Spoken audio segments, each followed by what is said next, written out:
مرقة فاصوليا خضراء وتمن حكاكة. راح أراويكم بهذا الفيديو شلون أسوي التمن للناس اللي سألتني عنه.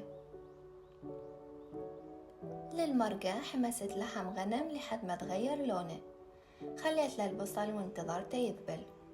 ضفت الفاصوليا الخضراء وخليتهم يحمسون سوا. البهارات اللي استخدمتها هي ثوم باودر، كزبرة يابسة، كركم، ملح وفلفل أسود. بعدين خليت المعجون وانطيته تقليبه. ضفت المي الحار وعفتها تستوي قريب الساعة.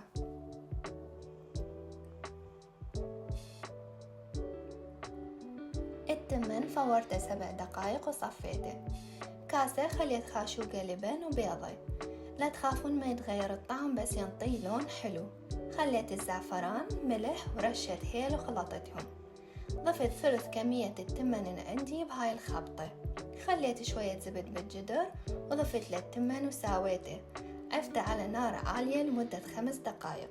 بعدين نصيت النار وضفت باقي التمن ورا ما ملحته.